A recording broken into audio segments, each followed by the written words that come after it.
Indian herbal heritage, उसमें ये क्षमता है कि वो अनहोनी को होनी कर दे।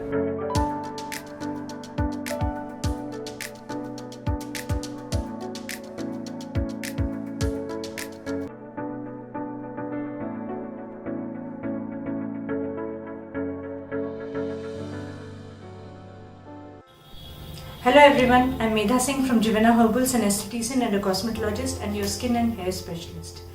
आज हम जानते हैं हेयर फॉल क्यों होता है। बहुत छोटी छोटी गलतियां होती हैं जो सभी करते हैं और गलतियों के साथ साथ इग्नोरेंस, जो बालों के प्रति हम ऐसे निष्ठुरता अपनाते हैं और बाद में जब हश्र हमें मिलता है कि हमारे बाल कम होने लग जाते हैं, हेयर फॉल ज़्यादा होने लग जाता है, प्रॉब्लम्स बढ़ जाती हैं, तो हम परेशान होते हैं कि हम क्या करें। फिजियोलॉजिकल, साइकोलॉजिकल रीजंस होते हैं हेयर फॉल के, लेकिन उन्हें हम कैसे संभालें और कंडीशन को रिवर्स कैसे करें, ज़्यादातर लोगों को नहीं पता होता है। और कंडीशन को रिवर्स करना भी आसान होता है, समय लंबा लगेगा ठीक होने में, आप में पेशेंस होना चाहिए, लेकिन कंडीशन रिवर्स हो सकती है।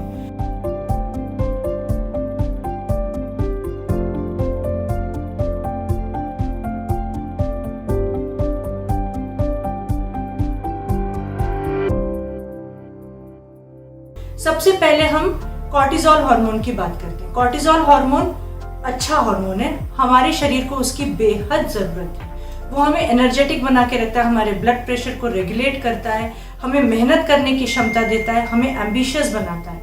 लेकिन उसका ज्यादा होना तब होता है जब हम स्ट्रेस से गुजरते हैं। फिजिकल स्ट्रेस कॉर्टिसोल हार्मोन के लेवल को बढ़ाता है। नींद पूरी ना करना कॉर्टिसोल को बढ़ाता है। स्मोक करना कॉर्टिसोल लेवल को बढ़ाता है। तो इन सब चीजों से दूर रहिए और एक हॉलिस्टिक अप्रोच रखिए जब आपको बालों की समस्या को सुधारना है। हॉलिस्टिक अप्रोच का मतलब है एक्सटर्नल इंटरनल ट्रीटमेंट दोनों साथ में चले। लाइफस्टाइल चेंजेस, डाइट, ये सब का ध्यान देते हुए एक्सटर्नली भी उनको बहुत अच्छा पोषण आपके स्कैल्प को मिलना चाहिए समय समय पर, डेली बेसिस पर। इसके अलावा जो गलतियां आप करते हैं, रिबॉन्डिंग, स्ट्रेटनिंग, ये दो केमिकल ट्रीटमेंट्स हैं, हार्श केमिकल ट्रीटमेंट्स हैं, ये आपको पता है। लेकिन फिर भी एक कृत्रिम सुंदरता, क्योंकि उन्होंने कराया है तो मुझे कराना है, मुझे भी स्ट्रेट हेयर चाहिए, चाहे वो आप पर सूट करें चाहे ना करें, वो आपको कराना ही है। कई बहाने आप ढूंढते हैं, मैनेजेबल नहीं है मेरे हेयर, फ्रिजी हैं, तो फ्रिजी हेयर क्या केमिकल ट्रीटमेंट से ठीक हो जाएंगे? तो चलिए, आपने किसी के कहने पर केमिकल ट्रीटमेंट्स, स्ट्रेटनिंग और रिबॉन्डिंग अवॉइड की, तो आप क्या कहते हैं, स्मूथनिंग कराई थी, केराटिन कराई थी, वो तो अच्छी ट्रीटमेंट्स हैं, ये सिर्फ नाम मात्र हैं। ये इन्हीं दो हार्श केमिकल ट्रीटमेंट्स जो स्ट्रेटनिंग और रिबॉन्डिंग है, उनके सॉफ्ट वर्जन से। ये मैंने हेना पर मेरे 3 वीडियोस हैं, how to identify authentic henna, how to boost benefits of henna, ये मेरे वीडियोस हैं, ये जरूर आप देखिए। और 5 डेज रेजिम पर एक वीडियो है, उसमें मैंने इन केमिकल ट्रीटमेंट्स के बारे में डिटेल में बताया है कि ये आपको किस ढंग से नुकसान पहुंचाते हैं, आपके बालों को, आपके शारीरिक स्वास्थ्य को। तो इनको अवॉइड करिए। फिर आती है बारी गीले बालों में कंघी करना, बालों को टाइट बांधना, गर्म पानी से शैम्पू करना। तो ये सारी गलतियां हैं जो आपको नहीं करनी चाहिए। ब्लो ड्राइंग डेली बेसिस पे करना, तो इन्हें अवॉइड करिए। अब बारी आती है कि विटामिन बी और प्रोटीन का शरीर में कम होना। विटामिन बी एक वाटर सोल्यूबल विटामिन है, और जितने हम कॉफी, चाय, चीनी, जितना हम ज्यादा से ज्यादा लेंगे, विटामिन बी हमारे यूरिन के थ्रू, पसीने के थ्रू निकल जाएगा और बॉडी हमेशा इसकी डेफिशिएंट रहेगी। इसलिए सबसे पहले तो आप बिना चीनी की चाय और कॉफी ले सकते हैं, और कॉफी हमेशा 12 बजे तक ही ले सकते हैं दिन में, उसके बाद नहीं तो ये हमारी नींद को डिस्टर्ब तो करता है, रात में हमारा कॉर्टिसोल लेवल जो है उसको इम्बैलेंस कर देता है। चाय आप लें, लेकिन वो बिना चीनी की आप लें, पर कम लें। तो ये चीजें आपके जो बॉडी में विटामिन बी है उसको बरकरार रखेंगी। ऊपर से आप डाइट में ये ध्यान दीजिए कि डेली बेसिस पे आप ग्रीन लीफी वेजिटेबल्स, रोटी नियम से खाएं, दाल अच्छी मात्रा में लें, हल्की दाल लें, जैसे मूंग की छिलके वाली दाल है वो आप डेली लें, और बीच बीच में दूसरी दालें आप ले सकते हैं। हैवी प्रोटीन्स ना लें जो डाइजेस्ट होने में थोड़ी परेशानी होती है।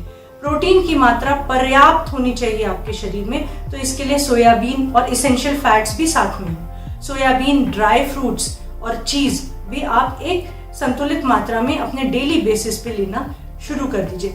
वरना क्या होता है, जब बॉडी में प्रोटीन की डेफिशिएंसी होती है तो जहां बेहद जरूरी होता है वहीं पर बॉडी सप्लाई करती है, और फिर हेयर और स्किन सेकेंडरी होते हैं, तो ये एरियाज को वो सप्लाई हो नहीं पाती है और अनगिनत समस्याएं आ जाती हैं। फिर आप कहते हैं कि मेरा हेयर फॉल हो रहा है, मेरा हेयर लॉस हो गया, मेरे बाल पतले हो रहे हैं, मेरे बाल ड्राई हो रहे हैं। तो इस ढंग से आप अपने डाइट पर ध्यान दे सकते हैं।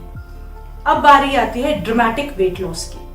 हम में से कितने लोग हैं जो आजकल फिगर कॉन्शियस हो गए हैं और हम YouTube वीडियोस देखकर या अपने फ्रेंड्स की सलाह लेकर तुरंत डाइटिंग शुरू कर देते हैं, ये बिना जाने कि हमने कुछ प्लान नहीं किया है कि सारे न्यूट्रिएंट्स हमारे बॉडी में इस दौरान जाने चाहिए, वेट लॉस सही तरीके से कैसे होता है, ये कुछ भी प्लानिंग नहीं की है और तुरंत शुरू कर दिया है। कम खाएंगे, निगेटिव कैलोरी चार्ट हम लेंगे तो कैसे कम खाएंगे, दाल कट कर देते हैं, रोटी कम कर देते हैं, रोटी की जगह हम सिर्फ फ्रूट्स ले लेंगे और फ्रूट्स में भी हम कोई 1-2 फ्रूट ले लेंगे, बीच बीच में नींबू पानी हम दिन भर पीते रहेंगे, जो कि सरासर गलत तरीका है। तो इस ढंग से ये शरीर को स्ट्रेस से गुजारता है और एक ट्रॉमा से गुजरता है शरीर। ठीक है, आप प्लान करें, आप वेट लॉस का प्लान करें, 7 दिन लें। इस दौरान आपका ब्रेन उस विचार को आपके शरीर तक पहुंचाएगा, आपका शरीर आपके प्लानिंग शुरू होने के पहले ही तैयार हो जाएगा। आपका डाइट जो आप बदल रही हैं और वेट लॉस करने जा रही हैं उसके लिए शरीर तैयार हो जाएगा और इतने अच्छे से आप वेट रिड्यूस करेंगी सही तरीके अपनाकर कि आपके बाल भी नहीं झड़ेंगे और आपकी त्वचा भी नहीं खराब होगी, बालों की अनगिनत समस्याएं भी सुलझ जाएंगी। फिर बारी आती है इमोशनल स्ट्रेस की। हम में से कई बार हमारे जीवन में दुख से गुजरते हैं, अनगिनत प्रकार के दुख होते हैं, लेकिन कुछ बहुत बड़े बड़े दुख होते हैं। तो इस दौरान इमोशनल स्ट्रेस जो हमें होता है तो उससे बाल झड़ते हैं, लेकिन फिजिकल स्ट्रेस से ज्यादा झड़ते हैं। अगर इमोशनल स्ट्रेस लंबा चलेगा तो वो धीरे धीरे फिजिकल स्ट्रेस में बदल जाता है, इसलिए वो लंबा ना चले और अपने आप को वापस से आप कंट्रोल करिए, वापस से अपने जीवन को संभालने की कोशिश करिए और प्राणायाम, वॉक करना, अपने फ्रेंड से बातचीत करना, अच्छा लिटरेचर पढ़ना, ये आपको शुरू कर देना चाहिए। इस प्रकार से आप इमोशनल स्ट्रेस से बाहर आ जाएंगे। अब फैक्टर है हेरिडिटरी फैक्टर। ये कॉमन हेयर फॉल प्रॉब्लम है और इसके लिए जो भी पेरेंट्स हेयर फॉल से गुजरते हैं उनको बचपन से ही अपने बच्चों के हेयर का बेहद ध्यान देना चाहिए, उनकी डाइट का बेहद ध्यान देना चाहिए। तो उन्हें प्रोटीन युक्त डाइट दें, विटामिन बी युक्त डाइट दें और साथ साथ बालों में समय समय पर तेल लगाएं, स्कैल्प को गंदा ना रखें। इतना भी कर सकते हैं कि वीक में 3 बार हेयर ऑयल रात में लगाएं और सवेरे शैम्पू करें। और कंडीशनर्स का यूज बच्चों के लिए ना करें, पोस्ट कंडीशनर्स बच्चों के लिए यूज ना करें। हेरिडिटरी प्रॉब्लम्स बड़े होने तक, अगर फाउंडेशन बच्चों के हेयर केयर की सही है तो बड़े होने तक उनको महसूस भी नहीं होगी कि उनके पेरेंट्स को ये प्रॉब्लम थी, इसलिए जेनेटिकली उन तक ये प्रॉब्लम आ गई है और उनकी ये समस्याएं जीवन में बेहद कम रहेंगी। इसके लिए पेरेंट्स को बेहद ध्यान देना होगा। हेरिडिटरी फैक्टर में अगर मेन में ये प्रॉब्लम होती है तो इसे मेल पैटर्न कहा जाता है और विमेन में होती है तो इसे एलोपेसिया कहा जाता है। तो इससे निजात आप अपने बच्चों को दिला सकते हैं। अब बारी आती है हार्मोनल इम्बैलेंस की। प्रेगनेंसी हार्मोन्स, पोस्टपार्टम मतलब डिलीवरी के बाद ईस्ट्रोजन का कम होना, जो प्रेगनेंसी के दौरान ईस्ट्रोजन ज्यादा हो गया था तो उस समय हेयर बहुत अच्छे से ज्यादा तादाद में आ जाते हैं, घने बाल महसूस होने लगते हैं, एक एक हेयर थिक महसूस होने लगता है।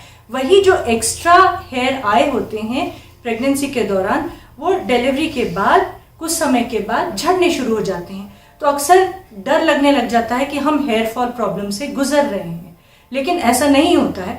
ऐसा उन्हीं के साथ होता है जो अपनी डाइट पर उस दौरान ध्यान नहीं देते हैं, अपने आराम पर ध्यान नहीं देते हैं। तो जो भी जिनकी भी डिलीवरी होती है उन्हें तुरंत ही अपने डाइट को प्रॉपरली प्लान करना चाहिए, जिससे उसका फायदा उनके बेबी को भी मिले और उन्हें भी नुकसान ना हो। वे अपने बालों की सुंदरता से हाथ ना धो बैठें और अपनी त्वचा को भी सुंदर बनाए रखें। तो इस दौरान उनको विशेष ध्यान देना चाहिए। प्लांट ईस्ट्रोजन यानी कि सोयाबीन, ले सकते हैं और बादाम जिसमें प्रोटीन की मात्रा भरपूर हो। तो सोया मिल्क वीक में 2 बार ले सकते हैं। सोया मिल्क बनाने का तरीका यूट्यूब चैनल, हर एक चैनल में जो भी खाने पीने से रिलेटेड चैनल्स हैं उनमें अवेलेबल है, आप देखकर सीख सकते हैं और बनाइए। और बादाम का दूध भी सप्ताह में 2 बार लीजिए। जिस दिन आप लेते हैं सोया मिल्क या बादाम का दूध, तो उस दिन आप या तो ब्रेकफास्ट स्किप करिए या आप लंच स्किप करिए। मौका दीजिए कि आपका शरीर इसे बहुत अच्छे तरीके से पचाए। और आप ज़्यादा अगर खाना खा लेंगे और फिर सोया मिल्क लेंगे तो वो व्यर्थ जाएगा। इसीलिए आप ऐसे लीजिए कि आप किसी एक मील की जगह इन दोनों में से एक चीज़ ले रहे हैं। वीक में 2 बार आप आमंड मिल्क ले लीजिए और वीक में 2 बार आप सोया मिल्क ले लीजिए। तो इससे ईस्ट्रोजन और प्रोटीन की मात्रा बहुत संतुलित आपके शरीर में हो जाएगी और उसका फायदा आपको मिलेगा। पुरुषों को इन समस्याओं से गुजरना नहीं पड़ता और उसका फायदा उन्हें उठाना चाहिए, जबकि वे उसका फायदा नहीं उठाते हैं और इसी वजह से हेयर लॉस से वे गुजरते हैं। उसका फायदा उठाने का मतलब है पुरुषों को इस परेशानी का सामना नहीं करना पड़ता, लेकिन उनका एक्सपोजर ज्यादा होता है बाहर, पोल्यूशन और धूप धूल इन सब से उनका वास्ता ज्यादा होता है। तो उनको ज्यादा ऑयलिंग करनी चाहिए, ज्यादा बार शैम्पू करना चाहिए। रात में ऑयल लगाया, सवेरे शैम्पू किया। अगर ये ऑल्टरनेट बेसिस पे भी वो करने लगे, ऑल्टरनेट डेज पर करने लगे, तो उनके बाल बहुत अच्छे हो जाएंगे और उन्हें जितनी भी स्कैल्प बिल्डअप की प्रॉब्लम है या और भी समस्याएं हैं, ईचिंग होना स्कैल्प में, ये सब उनका खत्म हो जाएगा और बाल हमेशा स्वस्थ रहेंगे। एजिंग, अब एजिंग में बालों की बात कर रही हूँ। एक बाल अगर मतलब महिलाओं के सिर का जो बाल होता है उसकी जो लाइफ होती है वो 4 to 6 years होती है, और पुरुष के जो सिर के बाल होते हैं उसकी जो लाइफ होती है वो 2.5 से 3 साल होती है। ये हेयर फॉल होना होता है जब, तो उसके पहले ही एक नया एनर्जन यानी कि एक नया हेयर आ जाता है, तब ये फॉल होता है। लेकिन सही खान पान ना होने की वजह से ज़्यादा junk food, low cost food का इंटेक होने की वजह से ये संभव नहीं हो पाता है और धीरे धीरे प्रोटीन की कमी की वजह से नए एनर्जेंस नहीं आते हैं, हेयर फॉल हो जाते हैं, लेकिन उसकी जगह नए फॉलिकल्स नहीं आते हैं, तब हेयर लॉस होना शुरू हो जाता है। तो इन सारी बातों को अब आपको पता पड़ गया है, इन सारी बातों पर आप ध्यान दीजिए और एक हॉलिस्टिक अप्रोच आप रखिए बालों के प्रति, तो हमेशा आप इसकी सुंदरता देखेंगे आपके सिर पर। मैं 50+ हूँ, लेकिन मैंने कभी गलत तरीके अपनाए नहीं, कभी कृत्रिम तरीके नहीं अपनाए हैं, तो मेरे बाल काले भी हैं और मैं हिना भी समय समय से लगाती हूँ। हेयर कलर को नो कहने की मैंने कसम खा रखी है कि मैं आजीवन हेयर कलर नहीं करूँगी। आप भी अपना आत्मविश्वास ऊपर रखने के लिए और इन समस्याओं से दूर रहने के लिए कुछ ऐसी ओथ ले सकते हैं, और वाकई में वो ओथ इतनी स्ट्रांग होनी चाहिए कि वो कभी टूटे ना। अब बाल नए आ रहे हैं, ये कैसे जाने? जब आपने सही मेजर्स अपना लिए तो नए बाल आ रहे हैं, इसके लक्षण आप कैसे जाने? उसके पहले आपको एक बात बता देती हूँ कि जुवेना हर्बल्स में हेयर फॉल कंट्रोल रेजीम जब हम बताते हैं तो उसमें सबसे ऊपर हेयर टॉनिक होता है, और फिर बारी आती है healing oil, hair health pack, spa silk oil with conditioning mask और सारे शैम्पूज। हमारे शैम्पूज बाकी शैम्पूज की तरह नहीं होते हैं कि आप जब वॉश कर रहे हैं तभी आपको सिल्की फील होने लग जाए। उस समय आपको बिल्कुल सिल्की फील नहीं होता है, एक नेचुरल फील होता है कि जैसे बाल गीले हैं, बस। उसके अलावा और जो फेक सिल्की फील होता है बाकी शैम्पू से, वो फीलिंग आपको नहीं मिलती है। तो कई लोग सोचते हैं जब ये शैम्पू पहली बार यूज करते हैं तो उनको मन में ये आता है कि अरे बाल ड्राई हो रहे हैं, और जब बाल सूख जाते हैं शैम्पू करने के बाद तो एक एक हेयर थिक हो जाता है, प्लम्प हो जाता है, तो उसमें प्रोटीन फ्लो बहुत अच्छे से हो जाता है और उसका जो क्यूटिकल है, जो अपर मोस्ट लेयर है, जो कवच है एक एक हेयर का, वो बहुत ही अच्छे से इंटैक्ट रहता है शैम्पूज के बाद, हमारे शैम्पूज के बाद। तो लोगों को लगता है, आदत नहीं रहती है एक एक हेयर के थिक होने की, उनको सिल्की फील तब होता है जब वो एक एक हेयर थिन महसूस करने के आदी हो जाते हैं। तो जब उनको थिकनेस फील होती है तो वो कहते हैं ड्राई हो गए, जबकि उसमें वॉल्यूम आ जाता है बालों में। तो अगर आपको अच्छे शैम्पूज यूज करने हैं तो फेक फीलिंग को समझिए और लंबे जब आप लंबे समय तक इन शैम्पूज को यूज करेंगे तब आप इनके गुणों से वाकिफ होंगे। और एक शैम्पू आपके स्कैल्प पे सिर्फ 3 मिनट रहता है, तो वो स्कैल्प क्लेंजिंग कर सकता है और बिना आपके स्कैल्प के मॉइस्चर को हटाए अगर क्लेंजिंग करता है तो वो शैम्पू अच्छा है। इससे ज्यादा कोई भी शैम्पू कोई और काम नहीं कर सकता, कोई शैम्पू हेयर फॉल नहीं रोक सकता। अब बारी आती है कि आप अच्छी हेयर केयर कर रहे हैं, आप अच्छा पोषण अपने शरीर को दे रहे हैं, तो आप कैसे जानें कि आपके नए बाल आ रहे हैं। सबसे पहले तो आपके स्कैल्प में टिंगलिंग और इचिंग होनी शुरू हो जाती है। ये वो इचिंग नहीं होती है जो हेयर कलर करने के बाद एक आफ्टर इफेक्ट के रूप में आती है, ये बड़ी ही नेचुरल इचिंग होती है और उस जगह से स्कैल्प गहरा होने लग जाता है, रंग वहां का गहरा होने लग जाता है और जो हेयर आते हैं वो बड़े ही हल्के आते हैं, बहुत ही कमजोर से महसूस होते हैं। इसीलिए इस दौरान गर्म पानी का यूज ना करना और बहुत ही हार्श वे में स्कैल्प को टच करते हुए शैम्पू करना, ये सब अवॉइड करना चाहिए। ब्लो ड्राइंग बिल्कुल अवॉइड करनी चाहिए और बालों को झटके से सुखाना, गीले बालों में कंघी करना, ये सब अवॉइड करना चाहिए। ये जो सारे सिम्टम्स हैं ये 26 साल के अनुभव से आपको बता पा रही हूँ। तो जब आपको ये सिम्टम्स मिले तो आप जान जाइए कि आपके नए हेयर आ रहे हैं। इसके अलावा एक इम्पॉर्टेंट बात आपको बताना चाहूंगी कि घर बैठे ही आप अपने पैची बॉल्डनेस को ठीक कर सकते हैं। हेयर लाइन जो रिसीड हो गई है उसको आप वापस से वहां पर हेयर रीग्रो कर सकते हैं। वो कैसे? आप जोवेना हर्बल्स का हेयर टॉनिक अच्छे तरीके से यूज कैसे करें ये जान जाइए। हमारे यहाँ हेयर ओजोन ट्रीटमेंट होती है और वो हेयर ओजोन ट्रीटमेंट स्कैल्प को डिसइंफेक्ट करना, स्कैल्प को वार्मिंग इफेक्ट देना और वहां पर ब्लड फ्लो अच्छा करना, इसके लिए होती है। और उसके तुरंत 7 मिनट से 10 मिनट के अंदर हम हेयर टॉनिक लगा देते हैं। हेयर टॉनिक में आर्निका जैबोरेंडी, एरियम सीपा और द्राक्ष का एक्सट्रैक्ट है। ये 7 मिनट से 10 मिनट के अंदर जब लग जाता है तो 100% पेनिट्रेट हो जाता है स्कैल्प में और 100% रिजल्ट देता है। तो ऐसे जब हमारे यहाँ हेयर ओजोन ट्रीटमेंट के लिए आते हैं, जिस ट्रीटमेंट को हमने बहुत ही रीजनेबल रखा है, वो कॉस्टली होनी नहीं चाहिए। अन्य जगहों पर ये बहुत ज्यादा कॉस्टली बना रखा है जो कि सरासर गलत है।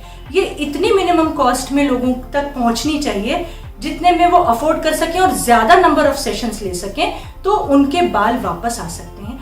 अगर आपको ये समस्या है और आप हेयर टॉनिक हमारा यूज करना चाहते हैं तो आप अपने सेल्फ यूज के लिए हेयर ओजोन परचेज कर लीजिए। पोर्टेबल हेयर ओजोन आपको मिल जाएगा, आप सर्च कर लीजिए और आप अपने यहाँ थ्रू पार्सल कोरियर सर्विसेज के थ्रू मंगा लीजिए। और आप उसे कैसे यूज करेंगे? आप पहले हेयर ओजोन लेंगे। इसका तरीका अगर आप हमको पर्सनली कांटेक्ट करते हैं तो हम आपको बता देंगे। आप हेयर ओजोन उस जगह ले लीजिए जहां पर आपको प्रॉब्लम है, या पूरे स्कैल्प पर लेना चाहते हैं तो आप 7 मिनट के लिए पूरे स्कैल्प पर ले सकते हैं और उसके 10 मिनट के अंदर ही आप हेयर टॉनिक लगा लीजिए। ऑल्टरनेट डेज आप हेयर ओजोन लीजिए और फिर इसके फायदे आप देखिए। आप अपने स्कैल्प की पिक्स वीकली बेसिस पर ले सकते हैं तो आपको खुद ब खुद पता पड़ जाएगा और फिर बाकी सिम्टम्स आपको देखने के लिए, महसूस करने के लिए मिलने लग जाएंगे कि आपको ईचिंग हो रही है, टिंगलिंग हो रही है, आपका जो पैच था वहाँ का कलर जो है वो बदल रहा है, वो थोड़ा सा ग्रेइश हो रहा है, तो आप खुद ब खुद जान जाएंगे। मुझे लगता है आज के लिए इतनी इन्फॉर्मेशन काफ़ी है और अगर आपने ये सारी बातें फॉलो कर ली तो आपको फ़ायदा होगा और आप खुद ब खुद हमें फीडबैक देंगे और ज़रूर अपने फ्रेंड्स और रिलेटिव्स के साथ शेयर करिए। मेरा मकसद एकमात्र यही है कि आपको ब्यूटी पर एजुकेट करूं, समय समय पर आपको ब्यूटी इन्फॉर्मेशन दूं, अनलिमिटेड वे में आपको जानकारी मिलती चली जाए जिससे आप इंडिपेंडेंट हो जाए ब्यूटी में, कोई आपको चीट ना कर पाए। Thank you so much.